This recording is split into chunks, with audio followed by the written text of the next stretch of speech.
Bob, I want to speak a little bit about the Second Vatican Council and the help it gives us in living out the life of the Church in the next 25 years ahead of us. We've just celebrated the 25th anniversary of the ending of the Council, but I'm more interested in sort of the future orientation and where it might take us. I want to focus on the document on the Liturgy, one of the more important documents produced by the Second Vatican Council.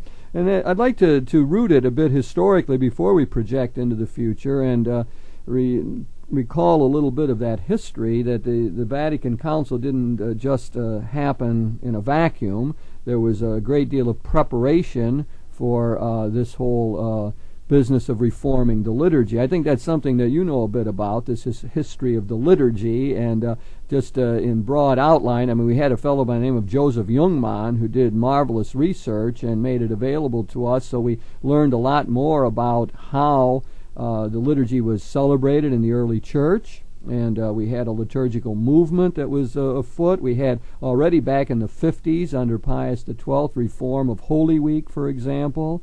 So a lot of things did happen before the council actually occurred by way of liturgical reform. And so the council in that sense, a limited sense at least, is a culmination of a lot of other scholarship that went on before. I think a lot, as you said, a lot of things did happen. There was a great deal of scholarship that was based both on liturgical movements, I beg your pardon, the biblical movements and the ecumenical movements, but a historical approach to theology that gave us an insight into how the liturgy had developed and where it ought to go, what needed to be somewhat where the accretions over the centuries that no longer really spoke to liturgy but were simply some kind of cultural accretion needed to be trimmed off, and to get back to the real sense of public worship, the worship of the people of God. I don't know if you found this, Bob, but in the early days after the council, when we were initiating a lot of the liturgical reforms, the use of the English language here in the United States and turning altars around, and when people started receiving communion in the hand and so on, it seems to me that the historical material was valuable. I remember being in countless study groups or little gatherings and repeating over and over some of Jungmann's research from the early days of the way the liturgy was celebrated, which was not exactly the same as the Mass from the Council of Trent that we knew before the liturgical reforms, and that seemed to help people. I mean, if they knew that people received communion in their hand in the early church, that somehow made it more palatable to them. They were able to accept better the fact that change of custom in the church today. So I found the historical studies to be helpful. Oh, I think they have been extremely helpful, Jim. I really believe that many times people have very little sense of history simply because it's not been given to them, and we were told, well, we've always done it this way, or this is the way we do it. And then when they find out that there has been a history that has evolved, it kind of locates them to say, oh, well, let's go back and rediscover our roots, our heritage, and also some sense of movement forward, that it doesn't always have to be the same. But I think that some of the earliest descriptions of the liturgy that we find in the Council Fathers that, again, Jungmann helped us to discover, were the things that enabled people to say, oh, this has been a rather constant tradition, and yet not always with the exact same kind of expression that we find ourselves in nowadays, and therefore we can accept some newness or restoration in many instances. Do you remember when the council was going on in the 1960s and we would get news reports out of the Vatican, and we would hear about these difficult debates that they were having, and there were conservative bishops and progressive bishops on different sides of these questions, and there was the Roman Curia that sort of wanted to keep the liturgy as it was, and other people wanted more reform. I mean, it was quite shocking to many people. Oh, I think, yes, and again, at that time, I think, was in the process of teaching a lot of people in the adult level, as well as I think I moved into some college teaching as well. And I would then go back to the history of the Council of Trent, where bishops not only debated, they got into brawls with each other because they felt passionate about this. So it should not have been such a shocking thing that people were moving out of conviction, and that generates passion. Yeah, and I mean, it was a healthy thing. I Very think, healthy. Yeah. I can remember the first times when we did the new liturgies and having a certain thrill about it all, and taking a first step, realizing that there would be an ongoing reform of the liturgy necessary, ongoing assimilation of these teachings, and we were making a first step, and this is an historical moment, and I mean, it was wonderful. It was filled with high excitement. High excitement, and I think that the response of most of the people, well, most particularly when we moved into the vernacular and they could understand without the mediation of a book what was going on and could follow attentively and then participate and be allowed to yeah, I guess that is the proper word, to actually speak words in the liturgy, whereas before it was almost always the role only of the celebrant. Again, when we think about what we have assimilated well out of this document, Bob, because I think there's certain things that are said that we don't catch, and then other high points that the popular mind gets hold of. I mean, at that level, I think we have really accepted this idea of wider participation in the activities of the liturgy, that it's a common worship experience, that people, there's empirical data that shows that most of this really has been accepted. I mean, there's only a tiny percentage of people who say, well, we shouldn't have hymns at all, for example. Oh, very, very. And the greeting of peace, even as much as people didn't seem to like that at the time, and it was hard to get in, most people in the church today accept that as part of the liturgy and find no trouble with it. The thing that is least acceptable of all, I must hate to say this, is women communion distributors. And I think there's only, according to the Notre Dame study, there's only 16% of the Catholic people who don't like that. But that's the least acceptable of the reforms that we have put in. And so that tells you that you have a broad, large mass of Catholic people who have been happy with the liturgical changes fostered by the Council. I think that is an accurate perception, and yet at the same time, I know that for many people, it's been very hard, and for some it has been a turnoff, to the degree where some have stopped participating in the liturgy, at least ostensibly because of the changes that were made. But I think what this really demands of us is not just participation or acceptance of newness, is I have a responsibility to do something here. It's not just passivity. I am here to worship God. I am here to give praise and glory to God, and it calls for more activity. And I think that that's been a dividing point for some people. But by and large, I think that the changes that have been made with care and thought, and not just arbitrarily, and have sought out a sense of the people, but also had a very clear sense of history of why are we doing this now. And people have gradually and enthusiastically said yes to that and entered into it. Yes, I think that the people, for example, who are the lectors at Mass, I know in our parish, I mean, some of them take that very seriously and prepare hard. And I believe that they will tell you that afterwards they get more out of those Masses then. Because they're actively involved. Yeah, they've contributed, they put something into it, and therefore they get more out of it. I think that's been a general rule that people have found. They put more in, they get more out of the Masses. They end up meaning more, and so on. I think that same thing would be equally true of persons who are ministers of the Eucharist. Yes. Especially the very first time they say, nobody prepared me for this experience. What a marvelous thing to share the Eucharistic presence of Christ with my brothers and sisters. A genuinely heartfelt, holy response. I think so. I want to pick up on your cautionary note that you threw out earlier, and I don't want to get carried away. There's a certain euphoria about the liturgical changes because there are people who are not happy with them, and I think we have to recognize that. And within that group, there's a certain segment that I take more seriously, I suppose, than a lot of others. And these are the people who are sort of generally with the reform in the church, but feel that the liturgy now lacks something, that we have lost the sense of the sacred, that we've lost the sense of the holy, that it's too pedestrian now. They will talk about, for example, not liking the translations of the Scriptures because they're not... The language doesn't flow well enough. They talk about sort of leveling down. Much of what we do, of course, promotes fellowship these days, doesn't it? The greeting of peace is a big thing. We try to set the church up so that it's more of a communal setting. So there's a lot of things that we do. We stand up while we go to communion instead of kneeling down. A lot of the things that we do does seem to play down the transcendent element. And I know I have good friends who will speak honestly about this, that they're just not really that tuned. I mean, they're not going to make a public protest about it, but they feel there's been something missing in the liturgy, and they want to find that. And I think, when I'm thinking of liturgy in the next 25 years and how this is going to project into the future, I think whatever those people are saying right now has to be taken seriously. I could not agree with you more.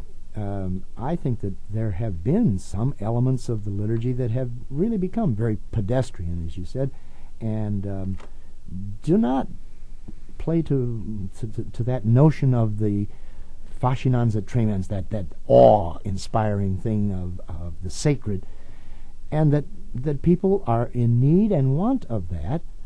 But I don't think that means necessarily the whole ritualization, the rigidness of before Vatican II. And I do think we need to listen to some of the criticisms that are made that I think are valid in terms of quality. I'm not sure that the music that we have substituted for the great music of the past has found a good expression. In that regard, we have to think it's only 25 years. Yes, you know, that's an important thing to say. One will hope that in the next 25 years that there will be better music produced, and some of the good stuff produced already will endure and become more familiar, and so on. And I would say the same thing of the language of the liturgy, that we first of all need to be attentive to the kind of language we use, and that it be pleasing to the ear. It is meant to be heard, to be proclaimed. The Scriptures need to be listened to. They were melodious in the sight of God's people when Jesus spoke them.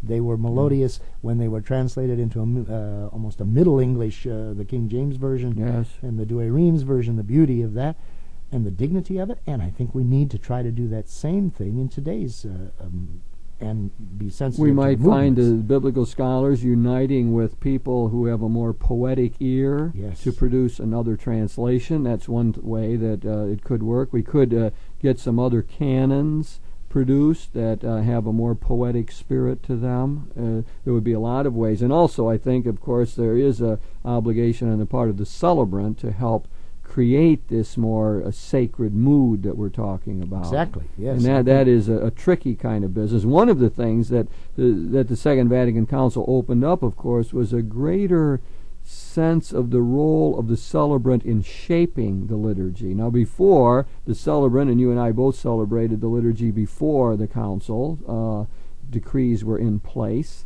and one was circumscribed by the rubrics, by the official ways of doing it, and everything was quite set. So there was very little room for what we'd call individuality or shaping of that experience. Now I think many priests take it as part of their task to do this shaping kind of thing. Now, some of us do that better than others, and it's very dangerous. It is. Very dangerous. And to be out of line and to not do it well. And one of the ways to not do it well is to make it pedestrian, to make it too ordinary, so it loses the sense of mystery and power that it's supposed to have. You're kind in your words. I would use the phrase that sometimes I think I've experienced, cutesy folksy. Yeah. It does not speak of the presence of God and God's people. And I think that, there is a great area for creativity to enable the liturgy to become more and more meaningful without being the simple, absolute, rigid repetition that it may have been in the pre-Vatican II days. But on the other hand, it is not a star performance for any one individual, and not carnival atmosphere. That doesn't ever seem to me to be appropriate. And I think that there have been some abuses. Oh, of course. In any reform, major reform movement, you're going to have abuses. And the answer, I don't think, is a rigid control. Not the at all. answer is better education for the clergy and for the lay people, for us to understand what the primary message of the documents were and how we can begin to live them out in today's world. I think it's an understanding that's needed, an appreciation of what the liturgy is all about. There's a phrase, Bob, in the liturgy document that I suppose has become rather well known, maybe one of the most important ones out of this document, one of the 16. It says in number 10, all these documents of the Vatican Council are numbered according to paragraphs or groupings within the document. So in number 10 it says, the liturgy is the summit towards which the activity of the Church is directed. At the same time, it is the fountain from which all her power flows.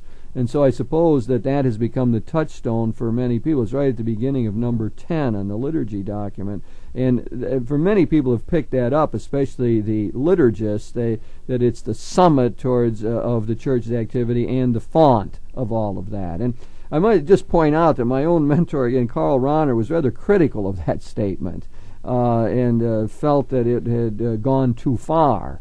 And that he felt that if you had to pick something that was sort of the summit of the Christian life, it would be the active life of charity and not the second level activity when you were symbolizing it.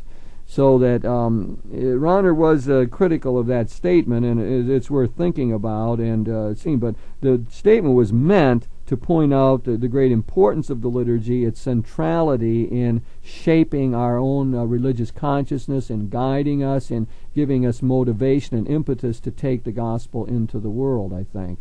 But anyway, that is a key statement, I suppose, in this document. I think it is, and I think that there was even the manner in which the Council treated of the documents. Liturgy was one of the very first ones. Why? Because where does the life of the average person who belongs to the Church get touched most frequently and most powerfully? It is right there in the liturgy. Well, if we can see that our life is leading up to that union of charity with Christ in the Eucharist, which is what we celebrate in the liturgy, the Word and Sacrament proclaimed and celebrated, and then from that must necessarily flow that mission of the Church to go forth and live the life of love that Rahner speaks of as the culmination. I'm not sure that they're dichotomous. Now, Rahner's a pretty sharp mind, and right. I don't think I want to take him on. We're not sure we're going to take him on at the moment. But I think the point you make is the operative one, though, and that is the linkage of the liturgy and life. And if I look ahead in the next 25 years, it seems to me that's where we're going to have to put a lot of our effort. I would say that. We've reformed and we've changed the rubrics, and we have greater participation and many things like that.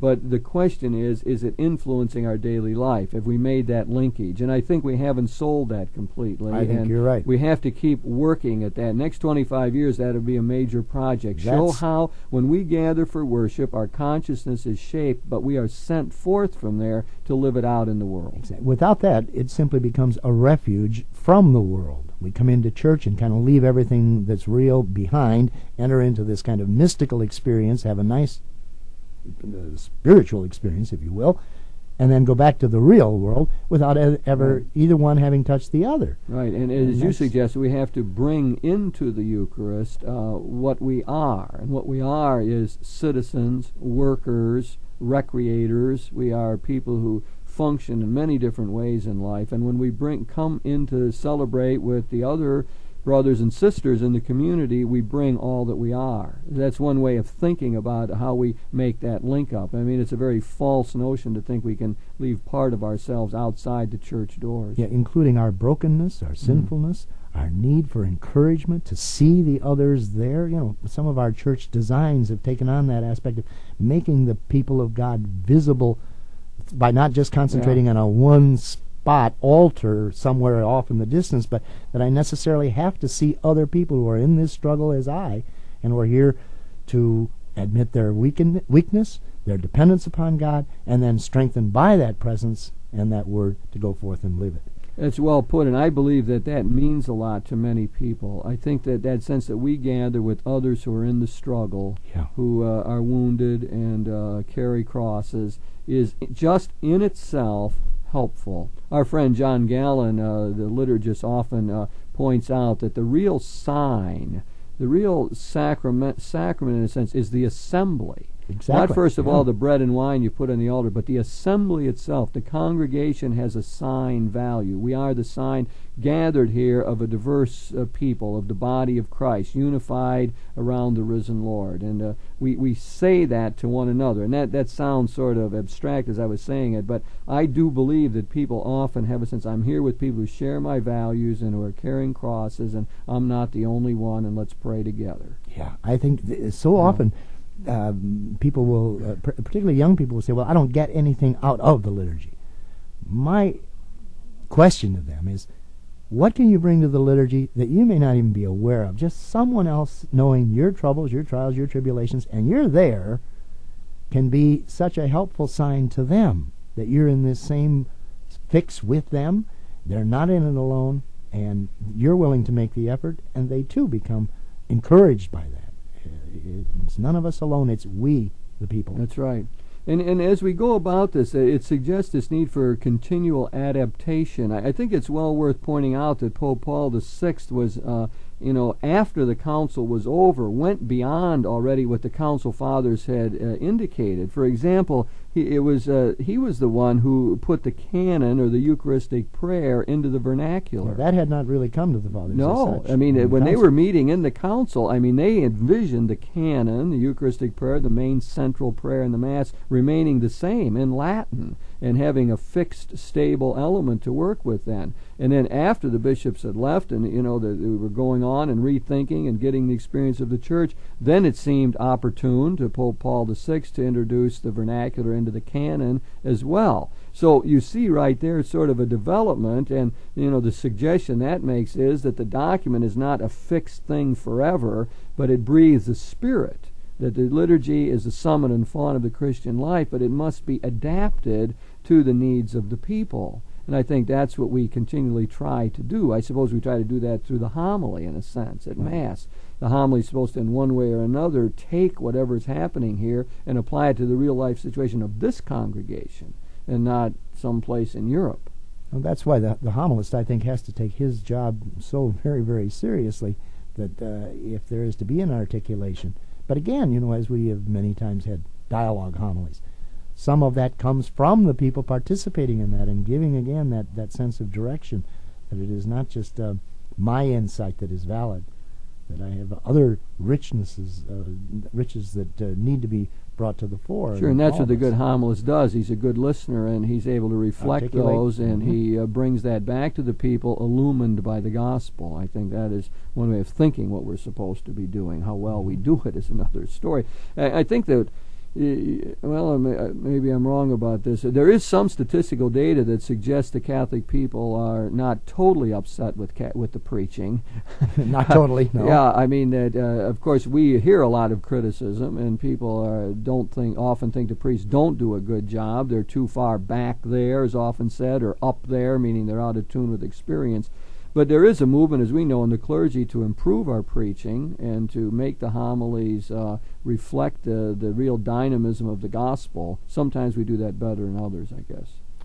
I think that by and large, most priests and deacons that I'm familiar with really make a conscientious effort to preach the Word of God, to homilize on the sacred Scriptures, and to make it an application that is in tune with what's going on in the people who are participating in this celebration. I don't know about the success rate, but I would have to think that there is more effort put into it now than before. I would think that. Yeah.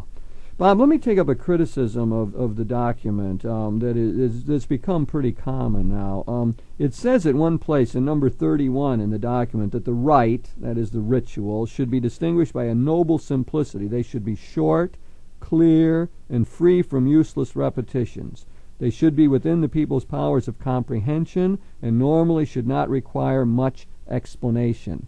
Well, the criticism has been that the people who wrote this did not understand how ritual really works, that ritual often works precisely through repetition, and that the symbols need to be rich and that can touch us in many different ways. And I think that here we perhaps have one of the reasons why people seem to think that we have lost something of the holiness of the liturgy.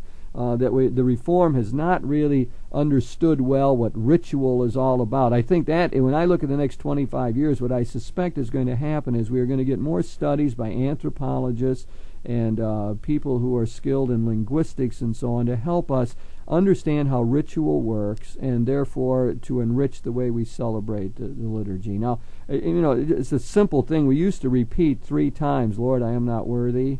And now we said, well, why say it 3 times? The Lord understands once is enough. We've had liturgies where people do repeat it.